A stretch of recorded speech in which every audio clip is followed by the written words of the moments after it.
Hey, what's up, my big family around the world? If it's your first time here, we're honored to have you join the family. Don't forget to hit that like button and subscribe. So more than one missile was launched from Yemen today, and the sirens are blaring all over Jerusalem and central Israel. The alarms non-stop in Tel Aviv, and about 2 million Israelis are rushing to bomb shelters. Then, Yemen's president made a surprise announcement claiming they hit the tallest skyscraper owned by Netanyahu. And guess what? He's freaking out. What happened? A Hwasong missile from North Korea set a skyscraper in Tel Aviv on fire. Yemeni military spokesperson Yahya Sari announced one of the most dangerous operations yet, targeting one of Netanyahu's key skyscrapers with a North Korean Hwasong missile. Sources say this missile was delivered to Yemen as part of an unprecedented strategic support deal from Kim Jong-un himself. The missile's known for its crazy accuracy and long range, and it hit a building in the heart of Tel Aviv, causing a massive explosion and huge fires visible from far away. Witnesses and Israeli media report that the explosion was massive, creating panic in the civilian areas. Almost 2 million Israelis ran to underground shelters, and it reminded people of big wars. In response, the Israeli government went into full alert mode, with Netanyahu reportedly furious, calling this a major blow to Israeli deterrence, threatening harsh retaliation. What made this operation stand out wasn't just the damage or the missile's precision, but the total surprise of the weapon's type and origin. This attack sent a double message. First, showing the resistance's solidarity with Palestinians, and second, sending a strong signal to Tel Aviv that the geography of war is no longer limited. North Korean drone hits Tel Aviv. The Yemeni military also announced a surgical strike targeting 2 Israeli military sites in the occupied Jaffa area in support of Palestinians. They used a North Korean-made Shining Star drone, which was provided to Yemen with direct support from Kim Jong-un. The drone launched from Yemen's capital, Sana'a, and managed to breach Israeli air defense systems, hitting the Israeli Mossad headquarters in Tel Aviv. Reports say the drone caused massive damage, with thick smoke rising from the site after the explosion. The surprise attack threw Tel Aviv into an unprecedented security alert. Emergency units were called in, key areas of the city were closed off, and Israel raised readiness levels across all military bases and security facilities. No official comment came from the Israeli authorities about the extent of the damage, but Hebrew media reported a serious breach of Israeli air security, calling the operation a well-planned, documented hit against one of Israel's most sensitive sites. North Korean rocket burns U.S. aircraft carrier. The Yemeni military also carried out a missile strike targeting the U.S. aircraft carrier Harry Truman.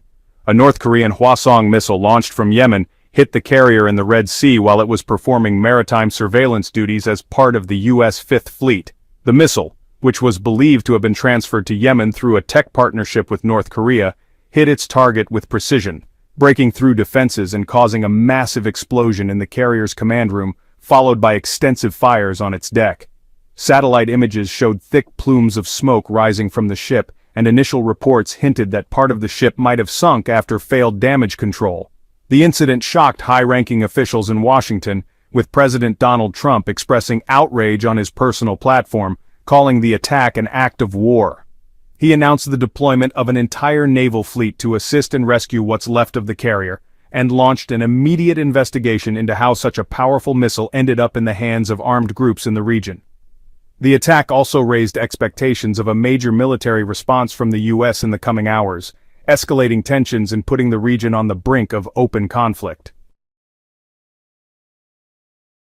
Iran's potential strike against the U.S. Russian newspaper Vzгляд highlighted the growing possibility of an imminent war between the U.S. and Iran if upcoming nuclear weapon talks fail. According to political science professor G. Forge Mercian, Western and Middle Eastern media are predicting an imminent U.S. strike on Iran based on U.S. military moves, including the deployment of more aircraft at the Diego Garcia base in the Indian Ocean and the dispatch of a second U.S. aircraft carrier to the Persian Gulf.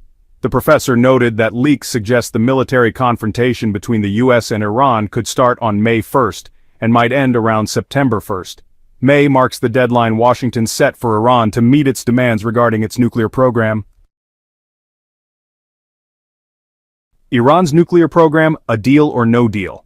So here's the deal. If Iran doesn't give up its nuclear program or at least get into serious talks about it, things are about to get heated.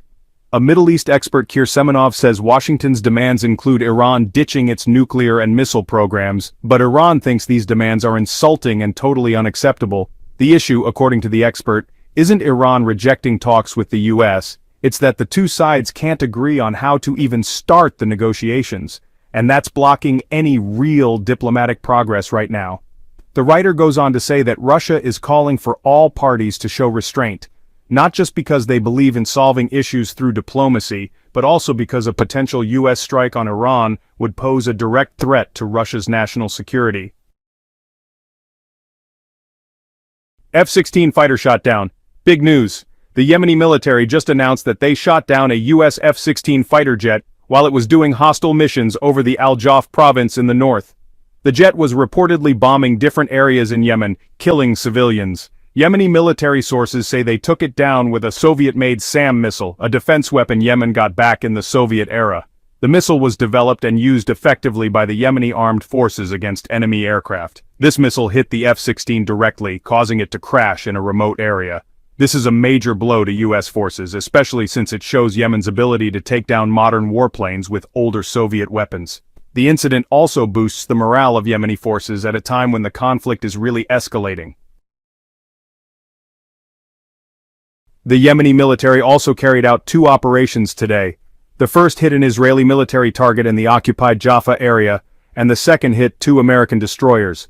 Sources say a Yemeni drone, thought to be a Samad or Quds model, breached Israeli airspace and made it all the way to Tel Aviv. It targeted a sensitive Israeli military base home to the Golani Brigade, one of the most elite and oldest units in the Israeli army. Reports say the strike caused several casualties, including high-ranking officers. Israeli media say the attack caused panic and confusion within the military and intelligence services. Early reports claim Israel's air defense systems failed to stop the drone before it reached its target. Tel Aviv was in a frenzy, with ambulances and fire trucks speeding toward the explosion site, and the authorities set up a tight security perimeter. Locals reported hearing explosions and seeing columns of smoke rising from the area. Israeli PM Benjamin Netanyahu, already under political and security pressure, was reportedly in shock after the attack. He called for an emergency meeting with the security cabinet and ordered increased readiness across all fronts in case of similar attacks. In a surprising political blow, Israeli Prime Minister Netanyahu got a huge slap from U.S. President Donald Trump during his recent visit to the White House. Netanyahu had tried to win Trump's favor by supporting his economic policies and offering to remove obstacles to U.S. money flowing into Israel. He expected to get strategic rewards in return for supporting Trump's positions on Iran, Gaza, Turkey, Syria, and normalization with Saudi Arabia. But the surprise came live on camera when Trump, for the first time in history, announced that direct talks between the U.S. and Iran on the nuclear issue would begin soon, with the first round of talks set for next Saturday. This was a huge blow to Netanyahu, who had strongly opposed such direct talks, especially after the indirect negotiations in Oman in 2013. Israeli media today focused solely on the news U.S.-Iran direct negotiations. Iran's Foreign Minister Hussein Amir Abdollahian also commented, ruling out direct negotiations, which only added to the shock. So the big question is, did Trump rush into announcing this? And will it cause a strategic earthquake in the region? In another major update, military sources reported that Yemen's armed forces launched a cruise missile, a Quds model, at the U.S. aircraft carrier USS Harry Truman in the Red Sea. The attack caused massive fires inside the carrier and inflicted severe, reportedly irreparable structural damage. The missile breached multiple layers of defense surrounding the ship, including radar and intercept systems, indicating a dangerous evolution in Yemeni missile capabilities in terms of precision and maneuverability. The missile hit a critical section of the carrier, disabling the main operational systems and halting air operations entirely. Early reports from U.S. emergency teams are calling the damage catastrophic. Thanks so much for watching the video. Let us know in the comments, and don't forget to subscribe and hit the notification bell. At X News, we're committed to giving you the real, unbiased scoop. Catch you in the